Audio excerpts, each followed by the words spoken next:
Assalamualaikum warahmatullahi wabarakatuh. Selamat siang, salam sejahtera bagi kita semuanya. Salam swastiastu, namo buddhaya, salam kebajikan. Rekan-rekan media yang saya hormati, sebagaimana arahan Bapak Kapolri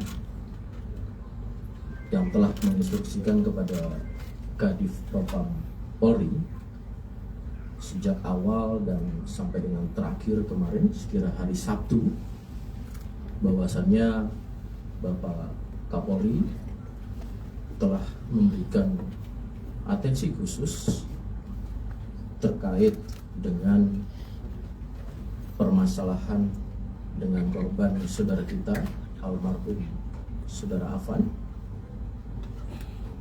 dan kemudian ini ditindaklanjuti oleh Divpropam Polri untuk dengan sifatnya kesegeraan dan kemudian memberikan setiap progres, perkembangan, dan juga wujud atau mewujudkan transparansi dalam proses ini. Untuk itu, saya saat ini bersama dengan Kepala Biro Pertanggungjawaban Profesi Kepolisian Divpropam Polri. Maka dalam hal ini secara perkembangan dan mewujudkan transparansi yang dimaksud akan disampaikan oleh beliau. Tentu ini juga menjadi bagian yang dimintakan oleh keluarga saudara kita almarhum Afan, ayahanda dan keluarga besar seluruhnya, bahkan juga masyarakat, untuk dapat atau bisa memberikan suatu rasa keadilan kepada keluarga korban terkhususkan. Maka dari itu kami persilakan kepada Bapak Kepala Biro Pertanggungjawaban Profesi Kepolisian untuk menyampaikan progres terkait dengan korban saudara almarhum Afan. Kami persilakan.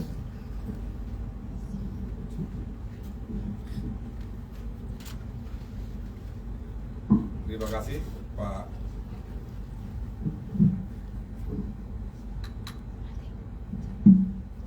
Terima kasih Pak Karo Penmas waktunya.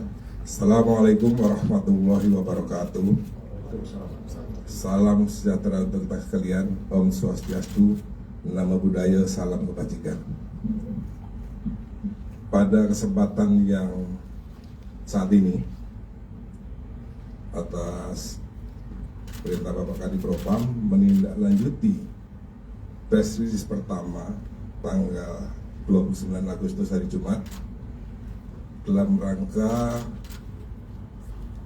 transparansi dan objektif penanganan perkara yang sudah disampaikan Bapak Kadif Propam. Sampai hari ini akreditor telah melaksanakan pemeriksaan terhadap semua saksi, termasuk orang tua korban Bapak Zulkifli,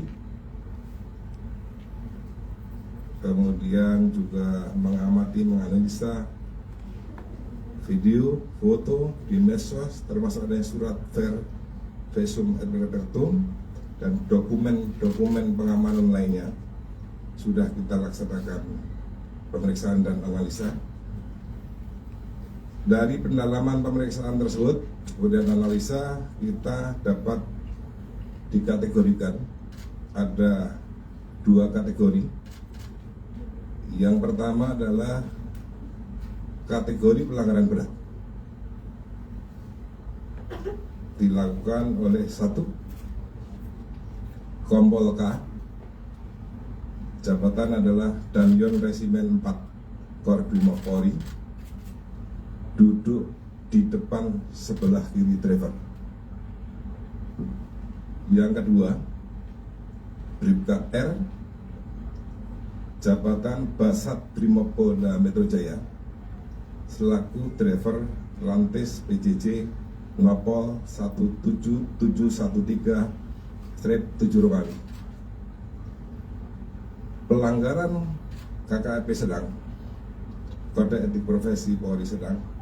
Satu adalah Aibda MR, anggota Satbrimopolda Metro Jaya.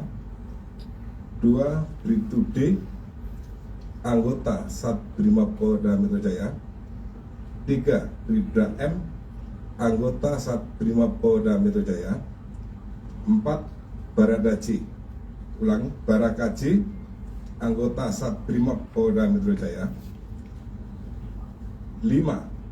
Baraka YD, anggota Satbrimopolda Metro Jaya. Kelima anggota tersebut kategori sedang, posisinya adalah duduk di posisi belakang sebagai penumpang. Untuk kategori pelanggaran berat dapat dituntut dan dapat dituntut ancamannya adalah pemberhentian tidak dengan hormat (PTDH). Untuk kategori sedang dapat dituntut dan nanti keputusan sanksi itu ada di Komisi Kode Etik Profesi Polri. Macamnya adalah sanksinya patsus atau mutasi demosi atau penundaan pangkat dan penundaan pendidikan, dan itu semua nanti akan berdasarkan fakta-fakta di sidang Kode Etik Profesi Polri. Akreditor telah menyelesaikan proses pemeriksaan dan pemberkasan terhadap para terduga yang dua kelompok ini, kategori berat dan kategori sedang, dan akan dilaksanakan sidang untuk kategori berat pada hari Rabu tanggal 3 September 2025 untuk terduga pelanggar Kompol K, dan Kamis tanggal 4 September 2025 ini untuk terduga pelanggar Bribka R. Sedangkan kategori sedang nanti setelah Rabu dan Kamis dan proses sedang berjalan. Kemudian berdasarkan fakta-fakta hasil pemeriksaan akan dilaksanakan gelar perkara yang melibatkan pengawas eksternal. Kami sudah mengundang Kompolnas, Komnas HAM, kemudian internal di dalamnya adalah Itwasum, Bareskrim, SDM, Divkum, Ditpropam Korbrimopolri, Ditpropam Brimopolri, serta nanti di Propam Polri. Semua lengkap pesertanya dan akan dilaksanakan pada hari Selasa 2 September 2025. Gelar ini karena hasil pemeriksaan pada wujud perbuatan pelanggaran kategori berat ditemukan adanya unsur pidana, sehingga kita laksanakan gelar semuanya ini. Nanti keputusan ada di gelar hari Selasa tanggal 2 September 2025. Demikian penyampaian dari kami di Propam Polri atas perintah Bapak Kadif Propam. Semua kita transparan, objektif, sesuai fakta yang ada. Demikian Pak Kapolres. Terima kasih Bapak Karowat Prof.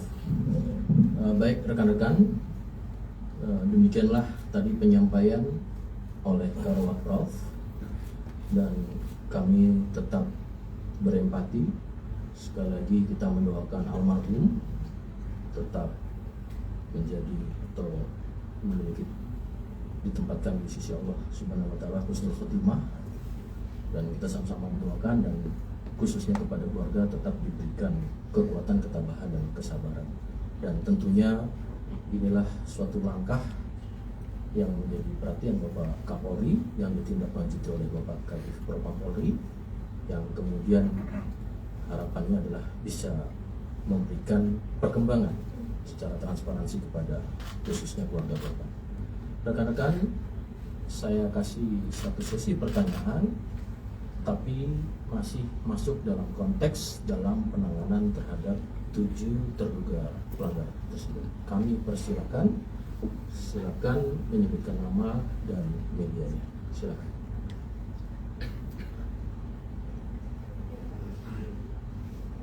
Dari ya silakan 1, 2, 3.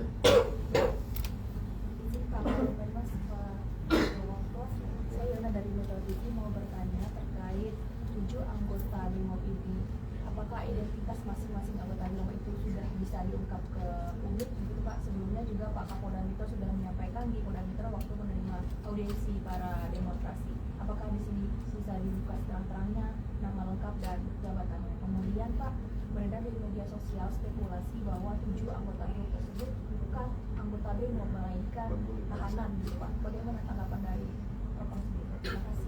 Satu-satu dulu ya, biar fokus untuk menjawab pertanyaan salah satu penanya dari Kak Yona Metro TV.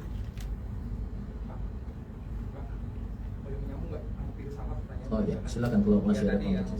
Beredar di media sosial soal narasi bahwa tiga anggota ini bukan Polri tapi tahanan, mungkin dari Polri sendiri bisa menjawab itu untuk meyakinkan masyarakat bahwa ini benar anggota itu, apakah memang bersedia untuk memaparkan mereka anggota itu. Baik, masih sama ya, pada konteks yang sama.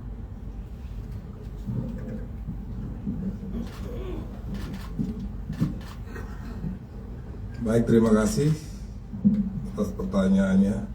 Apakah ketujuh itu anggota BRIMOB atau bukan, karena diragukan yang berkembang di medsos. Dari Kompolnas langsung sudah melaksanakan